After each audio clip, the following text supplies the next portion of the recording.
Declaro aberta a primeira sessão extraordinária da primeira turma de 25 de março de 2025. Passo a palavra ao Procurador-Geral da República, professor Paulo Gustavo Gonet Branco. A denúncia retrata acontecimentos protagonizados pelo agora ex-presidente da República, Jair Bolsonaro, que formou, com outros civis e militares, organização criminosa que tinha por objetivo gerar ações que garantissem a sua continuidade no poder, independentemente do resultado das eleições de 2022. A organização tinha por líderes o próprio presidente da República e o seu candidato a vice-presidente, o general Braga Neto. Todos aceitaram, estimularam e realizaram atos tipificados na legislação penal de atentado contra a existência e independência dos poderes e o Estado democrático de direito. Os delitos descritos na denúncia não são de ocorrência instantânea. Eles compõem uma cadeia de acontecimentos articulados para que, por meio da força ou da sua ameaça, o presidente da República, Jair Bolsonaro, não deixasse o poder, ou a ele retornasse, contrariando o resultado das eleições. A organização criminosa documentou o seu projeto e, durante as investigações, foram encontrados manuscritos, arquivos digitais, planilhas e trocas de mensagens, reveladores da marcha da ruptura da ordem democrática. O que se desejava era provocar sentimento de indignação e revolta nos apoiadores do então presidente. Buscava se tornar aceitável, e até esperável, o recurso à força contra um resultado eleitoral de derrota. Em julho de 2022, aconteceu outra etapa da execução do plano de golpe. O presidente da República convocou reunião ministerial para concitar ataque às urnas e a difusão de notícias infundadas sobre o seu adversário mais temido.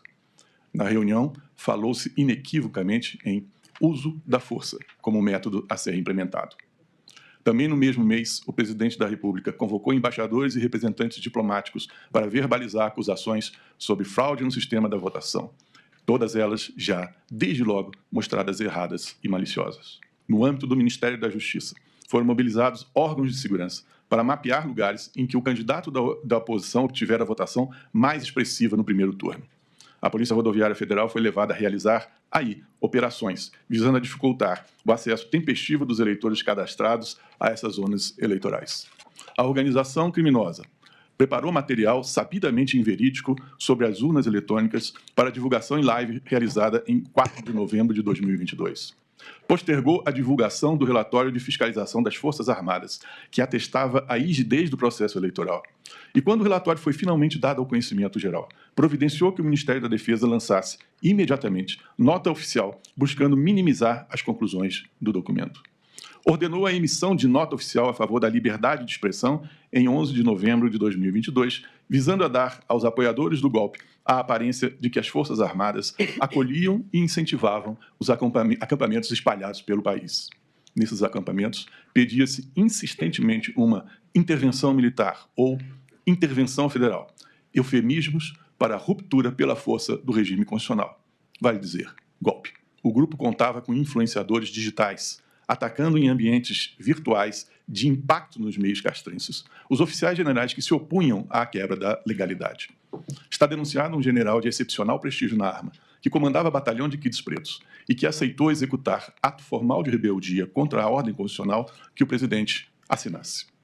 Foram concebidas minutas de atos de formalização de quebra da ordem constitucional. O presidente da República à época chegou a apresentar uma delas, em que se cogitava da prisão de 2 ministros desta Corte e do presidente do Senado Federal. Mais adiante, numa revisão, concentrou a providência na pessoa do ministro-presidente do Tribunal Superior Eleitoral.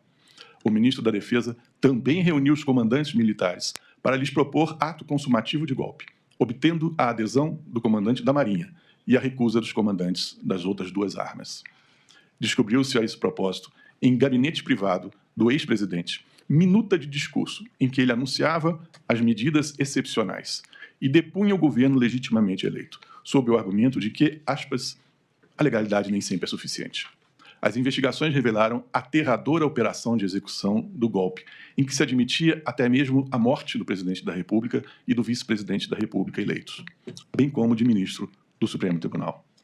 Os membros da organização criminosa estruturaram, no Palácio do Planalto, ataques às instituições, com vistas à derrocada do sistema de funcionamento dos poderes e da ordem democrática, seguindo o plano que recebeu o sinistro nome Punhal Verde-Amarelo. O plano se desdobrou em minuciosas, requintadas e perniciosas etapas, tinha no Supremo Tribunal Federal o alvo a ser neutralizado e cogitava da eliminação do presidente da República eleito. Outros planos encontrados na posse dos denunciados se somaram a este. Nele se buscava o controle total sobre os três poderes. Nele se dispunha sobre um gabinete central que haveria de servir ao intuito de organizar a nova ordem em vias de ser implantada. Um deles se encerrava com esta expressiva frase: Lula não sobe a rampa. O plano contemplava emprego de meios explosivos, instrumentos bélicos e veneno. No dia 15 de dezembro de 2022, os operadores somente não ultimaram o combinado porque não conseguiram, na última hora, cooptar o comandante do Exército. A frustração dominou os integrantes da organização criminosa, que, entretanto, não desistiram da tomada violenta do poder, nem mesmo depois da posse do presidente da República eleito. A organização criminosa sempre incentivou e apoiou a mobilização do grupo de pessoas em frente ao quartel-general do Exército em Brasília, que pedia a intervenção militar na política. Parte desse pessoal, na fatídica jornada de 8 de janeiro, desceu toda a avenida que liga o setor militar urbano ao Congresso Nacional, acompanhados e escoltados por policiais militares do Distrito Federal. O caso de invasão, destruição e brutalidades ocorridos em 8 de janeiro de 2023 têm sido analisados e julgados pelo Supremo Tribunal em diversos processos penais. O Supremo Tribunal neles discerniu a ocorrência de crimes contra a ordem democrática, afirmando reiteradas vezes a tentativa de golpe. Tanto o artigo 359-L quanto o artigo 359-M do Código Penal tipificam o atentado contra as instituições democráticas. Portanto, a tentativa, até porque, como é evidente, golpes que se consumam não geram punição dos vitoriosos, essa tentativa é fato punível, descrito em lei. Todos os fatos referidos pelo colaborador e utilizados na denúncia estão confirmados por outros elementos de convicção, o que afasta a perspectiva de acusação baseada exclusivamente na palavra do colaborador. As centenas de denúncias foram recebidas pelo Supremo, recusando-se às nulidades reagitadas nestes autos. Em conclusão, senhor presidente, a denúncia está em condições de ser recebida, para que o processo penal tenha início e siga os seus trâmites devidos. É o que a Procuradoria-Geral da República pede agora. Muito obrigado.